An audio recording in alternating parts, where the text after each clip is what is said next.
Welcome to the Salt Strong Fishing Podcast. Salt Strong has been helping saltwater anglers catch more fish in less time for 10 years and is now the largest and most trusted saltwater fishing community in America. If you want to catch more saltwater fish, then keep listening. If you want to speed up your fish catching results even faster, then join the private insider community at saltstrong.com.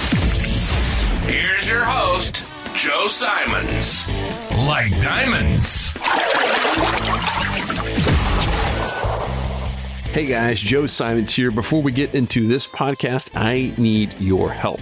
Many of you know that we have kept this podcast ad-free from day one, even though we've been approached many times, numerous times from different companies to pay us to advertise all their stuff in the podcast. And we've told every one of them no, and we will continue to say no, but I need your help with something. For us to keep doing it, we need your help. And all it takes is you subscribing to this podcast if you haven't already. So make sure, regardless if you're an Apple or Stitcher or wherever, make sure that you have hit subscribe, and then 2, leave a review. It helps us out tremendously. It makes all of this well worth it. And when Apple sees this podcast getting reviews and more subscribes, it puts it in front of more people and helps it grow organically. So please take just 1 minute and leave an awesome 5-star review, hopefully, and give a big old subscribe, and I will be forever grateful. Here is the show. Hello, Salt Strong Nation. Joe Simons, like diamonds. Hey, Luke Simons. Like diamonds. We're talking about 3 fishing mistakes, in particular 3 saltwater fishing mistakes that even experienced anglers make. And we're saying this because we consider ourselves somewhat experienced anglers, and we still made these same mistakes even recently on a trip we had. So let's dive right in, Luke, and talk about these 3 mistakes that I really do believe everyone can learn from, not just beginner mistakes or intermediate, but even advanced and experienced anglers sometimes revert back to these and then kick themselves when they realize why they're not catching as many fish. Yeah, so 3 things that we all need to have top of mind when we're on the water, because just our natural tendencies will make us violate them. So let's go ahead and kick it off with number 1, and it is all about depth control. Depth control is crucial throughout the entire year, especially in the wintertime when the fish really aren't going to be traveling all that far. Right? Their metabolism is slow. They don't have to eat as much. They're not generally going to be hungry, and they're not comfortable. So if you don't get your lure or your bait, whatever you're using, if you don't get it near them, they're not going to eat it. And we actually had an example. Joe and I were fishing with a member last week, and I pay very close attention to depth control, and I was on a crazy hot bite, like literally, I think it was 7 fish in a row, and they were throwing the same area, similar lures, but they caught none. I caught a bunch. But what I did, I had a 1/4 ounce jig head. I was using a paddle tail like this, 1/4 ounce jig head, and they had 1/8 ounce. And so I literally was getting down to the bottom. They were maybe 6 inches or a foot above, and those fish just weren't gonna go for it. But if it's near their face, they're gonna eat it, right? Even if they're not hungry, if they're just predators. Their natural instinct is to take advantage of a situation, and it's our duty to make that situation as easy as possible for them throughout the entire year, but especially during the winter months. Yeah. This is just something that is not talked about enough. If you've seen our ladder of importance, the ladder in terms of how we look at it, it's kind of flip flop from what the tackle industry tells you, that it's, just buy more tackle and you just got the wrong rod or reel. You need better braided line or this new shiny object. And if you're not fishing where the fish are, one, that's the biggest mistake, right? Obviously, you need to be in the 90-10 zone. But after that, it's a lot of these little small things like positioning and casting and making sure that your lure or your live bait or whatever you're using is actually in the water column where the fish are. And I have an interesting story that just happened to me prior to us going out here in the first of the year.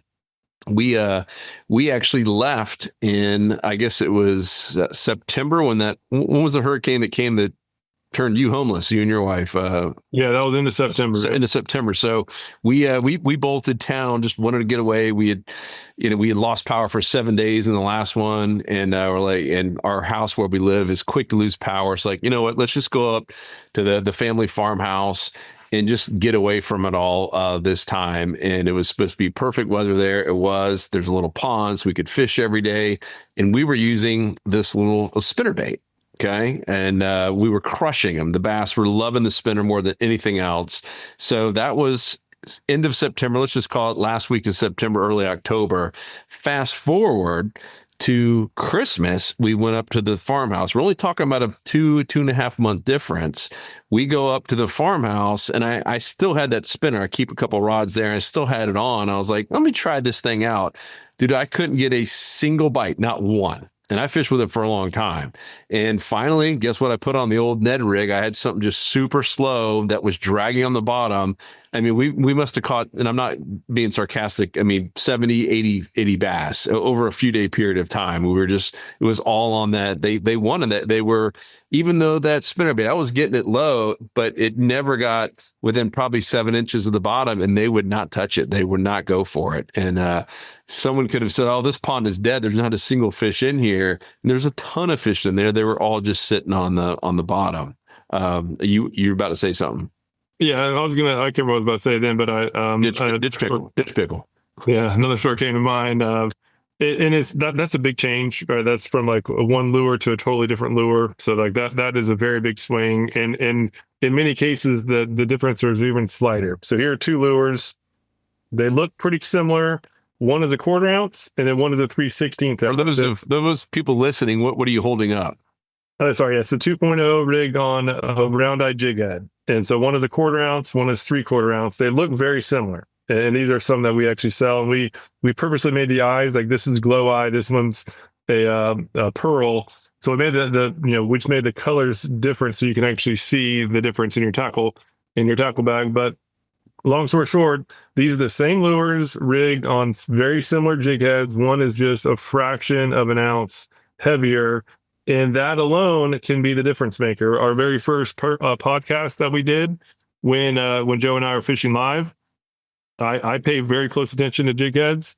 And so I know what I'm using, obviously, and I make sure to like know what everybody else is using. And Joe was focused more on entertaining the podcast audience, and I was having a field day with snook, and we were using these exact same lures. I had a 1/4 ounce, Joe had a 3/16, and I had a field day, and I of course did not tell him what the difference was until the very end. So I think I caught like 7 snook to the year like 0, and caught like a ladyfish. And then I finally told him the difference, and he switched to a 1/4 ounce, and he immediately started getting some fish too. So even very, very slight differences, slight changes in depth control can make a very, very big difference. And that was similar. That was wintertime. And in the wintertime, it's at its most important season. But it's important all season long. But this right now is by far the most important time to really pay attention to depth control. And that last week when we fished, it was right after a cold front, the period that 10 years ago, like we would have dreaded. Like, oh, this like the fish are going to have lockjaws. Kind of dreaded. It was 40-something degrees when we hit the water. Yeah, I'm dreaded for comfort, but that's now my favorite time to go out and catch fish because they're incredibly predictable. If you follow like our fishing school that teaches exactly how fish react, and they're incredibly predictable. We had a significant drop in temperature literally the day before we fished, and we had like a 30, 40 catch day. And the only spots that I guess I'll save the final story for the third tip. But as far as the lures, we caught fish that day, really throughout the day, and we caught them on like 5 or 6 different lures, and we changed lures based on depth control. But basically, as long as we had our lure at the right depth, it didn't matter if it was a paddle tail. We caught some on the tweaker as well. We even caught some on the skinny lipper. As long as that lure we were using was appropriate for the depth that they were holding in, we were catching fish. So it wasn't about getting the right color or the specific lure that you have to have. It's really getting a lure to the right depth is key. So I just wanted to really focus on that because this is the most violated, seemingly small change that actually does make a big impact. Yeah, and same for live bait. You know, I'm going through. Captain Peter Deeks has been working on this night fishing course for a long time. It's finally ready. It's coming here at the end of January. the end of this month, depending on when you're listening to this. And it's fantastic, by the way. So it covers everything you'd possibly want to know about night fishing, in particular for redfish and trout and snook and flounder. And yeah, he emphasizes that over and over and over again, especially when fishing in inlets and passes at night. Like that's where he's caught some of his biggest fish of his life. And he's like, if you're not on the bottom, you're not going to catch anything. Like the only thing that's at the top are sharks and maybe some jacks. But if you're trying to catch those big bull reds and snook, and you can even see them on your fish finder, they are not at the top. They're not in the middle. They are flat out on that bottom, and you're not going to catch them any other way. And in any of the passes that he went in and did these little studies in. So it was really good. So depth control is number one that even experienced people make. Number two, what do we got, Luke? Yeah, I'll just say mismatched equipment, and we'll focus on I would say in my opinion, the most impactful, and it really comes to the rod and reel. Let me get one out for you, and it's basically just not having the right style. You don't have to have a specific one, or it's just so many people, myself for many years, put all the priority on the reel and not on the rod, where we're getting those combos, and the combo's all about the reel. Hey, I'm not going to pick on the battle, but like the battle is one that comes to mind. The Battle 3 combo, the reel's nice, but the rod is really not that good. The manufacturer is basically delivering as much as they can on the reel, and the rod is kind of whatever's left over. And if you're using live bait, that's okay. You can get away with it. But if you're using lures, that is incredibly hurtful to the actual performance, because the rod is what delivers the castability as far as distance and control.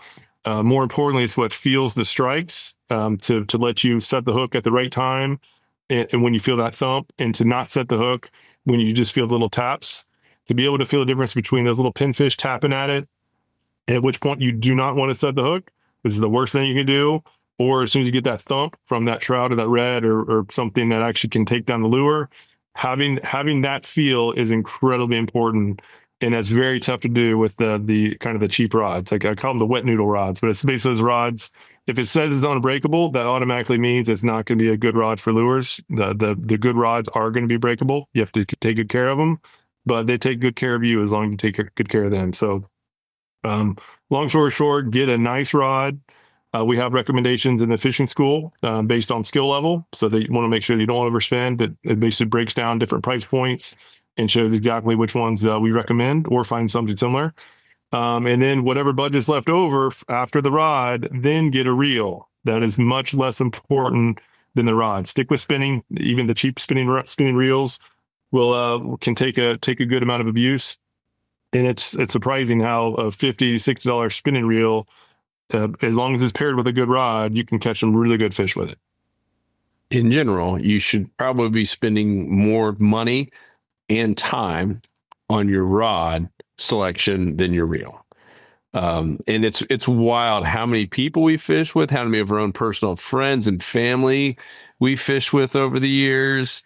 And I don't remember a single person having a nicer rod than us. And I'm not saying that we have these crazy nice rods, but almost every single example I can think of, the person we fish with, friends, family, insider members, have had cheaper rods, either that wet noodle, like an ugly stick, not to pick on that brand. It's great for beginners, but it's horrible if you're really trying to use lures and feel the fish and set hooks the right way. Or some just broomstick of a rod, like to your point with, a pin combo or something where the rod is just an afterthought. And we thought that for the longest time, right? I mean, we spent all of our yard money savings, because that's what we did to make money growing up. It was always, man, what reel can we get? And the rod was kind of, yeah, whatever, $30. We'll slap that on that rod. It's a game. And every time also that we've let them use like a slam stick or a slot machine or even a TFO Pro compared to what they're using, they're like, whoa, I can cast so much farther. I feel everything. It's like mind blowing. It changes everything. And what's funny too is, give them a setup and, like, what reel is this? Like, I cast so far, what reel is it? Because that's like everybody's mindset. Yeah. The reels, spinning reels do not cast the line. The rod casts line. All the reel the only thing you need to worry about with the reel is making sure that this gap is as small as possible, the gap from the line to the lip of the reel, because all the reel's doing is getting out of the way. The rod is what delivers the lure. The rod is by far the most important aspect. And again, so many people, a vast majority of people get that wrong, as we did for many, many years, because the money's in the reels. That's where a lot of the marketing's going. And I think just given the prevalence of ads, it's kind of everybody's top of mind is all about the reel. Yeah. And it is more exciting. It's kind of like the thing that, even as young boys, you get fascinated by these reels and all these brand names that come up with these cool things. And there's all these different aero rotors and mag seals and all these, really neat things that are about the reel. And at the end of the day, what does it do? Right? It casts line and it brings in line. It's got a drag system. It's kind of all it does. And there are even a couple that proclaim that they have line that can shoot off a little bit faster. I don't even know if I believe that. I don't. The gap, you're in control of that. The gap, the smaller the gap from that, was it show before the line to the lip of the spool, the smaller that gap, the less distance that line has to carry, which means you're going to cast further. So it's that is a very big difference. But the smaller that gap is, the more likely you're going to have wind knots too. So it's kind of a catch-22. But as far as the reel too, last thing, and we'll get on to number 3, is another big thing. Again, people spend a lot of money on reels because it has a 20-pound drag or even higher drag, like some crazy high drag pound number. That's meaningless. If we're doing again, typical inshore fishing, we're going after slot size reds, slot size snook, 20 plus inch trout. You don't need to have 20 pounds of drag. That's silly. That actually does more harm than good. You're going to break off on fish.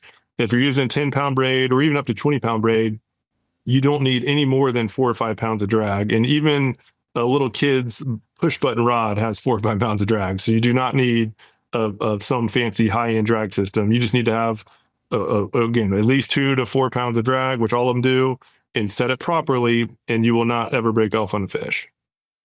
Unless you get your own structure, of course. Yeah, I mean, I guess unless you're casting in the trees all day long and you just want to use your drag to break the line, that would be the only reason. Otherwise, just use your hands like a man. Yeah, that's true. Yeah, a lot of people, pay a lot of money for these reels with crazy high drag numbers, and it is not helpful. Yeah, and to your point, it can actually be hurtful if you haven't checked your drag in a while and you had it set too high. Adios. Okay, cool. So that's number 2.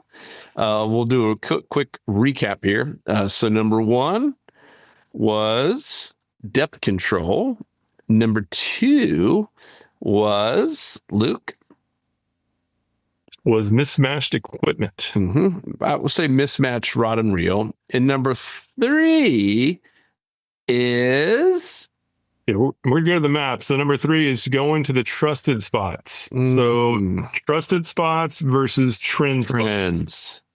So, and I violated this last week when we were out. We were taking Insider Remember. I really wanted to get some really good fish. And we stopped at maybe 7 or 8 spots. We caught a bunch of fish, but weren't getting any big ones. And so I was like, okay, we started moving around, and let me share the screen. I'll show you some the type of spot to look for. Yeah. So in other words, this is going back to your same spots that you fish over and over again because you trust them, versus thinking about the actual trends. I mean, we have every Friday, if you don't know, all of our Insider members look forward to this, where we do a smart fishing game plan. So we got smart fishing spots, which is Luke just pulled up. If you're listening, we're on the maps right now. We got smart fishing tides, which is our tide system that shows the best day and tide and even time of day to go fishing. And then you got the game plan, where it's all focused on the trends for that week. And we violated it just like so many people do, which is why this is number 3. Yeah. So it's human nature to have, when you have a good experience in a spot, that you just want to keep going back to it. Okay. I remember I caught fish at this spot. Let's go back. And that's good. That's a spot that we trust. But the trend spot is way more important. And that this trip in particular, we stopped at maybe 8 or 9 spots. We caught fish at all of them but 2. And the only 2 that we didn't catch them were my most trusted spots of all. But this day was after a significant cold front. The wind was coming from the north at a pretty good clip. In both of those trusted spots that were a total bust, they just didn't fit the trends that were happening at that given time. And so regardless of how much you trust the spot, if the feeding trends based on the weather, based on the time of day, obviously the season, even the wind direction and just small details like that make a huge difference. And so long story short, always pick your spots based on the feeding trends and don't worry at all about the ones you trust or not. That day in particular, half the spots I've never fished before. And as long as they fit the trends, we caught fish in every single one of them. And again, the two most trusted of all, like I literally drove probably 10 miles to go to one of them and we got skunked. It was a total bust. We would have caught a lot more fish had I just stayed in those other ones. So some tips on getting around that. I'll just show the kind of the trend that was working that day. Obviously, as the weather changes, so do the actual type of trend spot to look for. But this day in particular, we had a wind coming from the north. And the key, after especially a significant cold front, we automatically know that the fish are going to be in the cold spectrum. They're not going to be up in the shallows. So all these shallows that are probably good during the spring, fall, and summer, this would be totally dead. Almost like a 0% chance of catching a good fish in the morning after cold front in a spot like this. But where they'll go is they want to find some deep structure. And with some new technology that we have in smart fishing spots, this became this is why I now love wintertime fishing. It is so easy with this 1 foot contour layer. It is a absolute game changer. So now with this, I can quickly just zoom around and find the deep structure. As the fish get cold, they just naturally will keep moving around until they find a warm pocket of water, and that's where they're going to be. And so with this 1 foot contour, I can literally scan around without having to go there ever, right? I can just spend 5 minutes of time or less on this with this software and start looking at these docks, knowing that they're looking for deep structure. This one's at 12 feet. This one gets down to about 13 with some big boats over there for some extra shade. But these over here get down to around 13, 12 and a half, 13. So I automatically know that the odds are going to be that the fish are going to be around these docks more so than the other ones. And so you can automatically start writing off the good ones and the bad ones. This dock, let's zoom in on this one. Yeah, this one's only in, so that's probably 6 or 7 feet of water. So that this is unlikely to hold nearly as many fish as this one, which is right next to that hole. So the fish won't often, if it's extremely cold, they go off in the middle of the hole, but usually they'll be off. All the fish in this zone will shift off to these deepest docks. I should say the deepest structure, which in this case happens to be docks. And it's easy, right? Like in about a minute, we basically dissected that on a north wind, these docks are going to be holding the fish. So that's that simple. And then go out there and fish it and make sure that your rigging has something that's heavy enough to get down to the bottom where those fish are going to be holding. They're not going to be mid-level. They're going to be on the bottom. Don't be using your topwater or your skinny lippers. Get it down. I would be using the prawn, which caught a lot of fish. So did just the old Slam Shady Mulligan and the 2.0 on a heavy enough jig head. That was the key.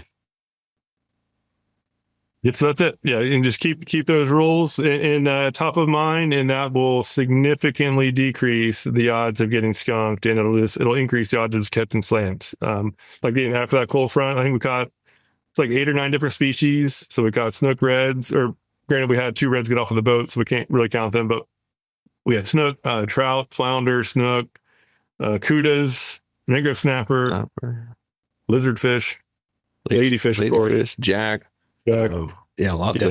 Lots of tight lines on a day that started off in the 40s. It was for a Floridian, that's brutal cold. It was all about, and we screwed up a lot of these. At least one of us did at some point in the day, right? And once we kind of dialed it back in, I'm like, oh, okay, that's what I was doing wrong. Yeah, so the spot that I didn't, on the pre-trip plan, I was using the 1 foot contour, and I was picking out spots just like that, and that all held fish. And the trusted spot that I drove 10 miles for, that's the one I didn't bother with. And then we get there, and it was a negative tide too. So it was cold and a negative tide. So it was all about the deep pockets, and I just violated the most obvious trend of all after cold front, and spent like an hour of our time plus a bunch of gas going to a total dead zone. I felt like an idiot afterwards. I literally did a game plan that told me not to do that. But that spot was so trusted in my mind that I had to go there. And that the trusted versus trends is a mistake that all of us make. And it's something that can waste, I don't know how much gas I wasted by going there, but I definitely wasted an hour or two of all of our time for that. Mm-hmm. What about that, Joe? You're forgiven. Cool. Well, if you guys want to have trends on exactly where to go fish every week, come join us in the Insider Club. And if you are a member, make sure to get in the community. Make sure you're looking at the emails every Friday morning. So the first email we send out every Friday, and usually it's pretty early, like 7, 8. Sometimes we'll even have them Thursday in the community. If you happen to be already, hitting the road really early Friday morning. But yeah, we've got coaches now all over, and we got them in Texas and Louisiana, Mississippi, Alabama, Florida, the Carolinas, Georgia, Virginia. And these coaches are people who are on the water every single week, and they're reporting, hey, here's exactly what is working right now.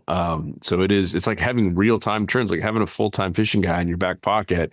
And it was cool. The member we went out with, we're asking him, hey, what are your favorite things? And he mentioned that quickly. I was like, oh man, the game plan and the app are like two things I basically just kind of rely on. I could do all of it in 10 minutes or less before every trip, and it saves me so much time. So make sure to use those. And that's on top of the tackle discounts and the free tackle we're sending out every month to test out, and all the other cool perks of being a member. It really, really is powerful. Trends over the trusted spots. And at some point, you'll have a whole lot more trusted spots because you've, explored more, and you use trends to go find really, really good spots all year long. Yeah, and one thing too, I forgot to show or mention on the software, that Smart Fishing Spots. It's both an app, and we have a web version as well. That's for members. Members, you get free access to both. So on that 1 foot contour, which is amazing for deep water. When I'm fishing areas like this, like residential areas, I look for deep docks because that's usually going to be the deepest structure. But if fishing areas with that's less populated, like a lot of the Carolinas, so we have a lot of members who are using the oyster layer. So there's a layer on there for oysters. I use it during most of the year, at least the warm periods of the year. But in the wintertime, you can use the oyster layer on top of the 1 foot contour, and now you can see the deepest oyster beds in whichever zone that you're fishing, and that is usually the recipe for those types of zones. So whether you're looking at docks or oysters, or we have various different satellite maps in there, this software has been the biggest game changer that I've ever had for consistently going out and catching slams, even in conditions that most people don't like to fish. As long as you follow those trends, and we also give you the strategies on putting it all together. Just follow that, and you'll be surprised at how easy it is. It is not the lure. It's about getting the right spot and just getting some lure down to the right depth, and catching a ton of fish. Yeah, I'll have that video out probably shortly after this goes live, but it'll be a good one. You'll see us freezing out there, catching some fun fish. Cool. All right. Well, come join us. It's over at saltstrong.com. Insider members, make sure to go to community.saltstrong.com. We give away over a couple $1,000 every month of just free tackle for just being in the community. It's a big giveaway we do every single month. So a lot of cool things happening over in the community, and now the live chapters every month. It just keeps going on and getting better and better. So come join us there at saltstrong.com. Appreciate you guys. Leave any questions or comments down below. Peace. We out. See ya. Want more fishing tips, shortcuts, and tools so you can catch more fish per trip? Then head over to saltstrong.com now and join the movement. Tight lines, and thanks for listening.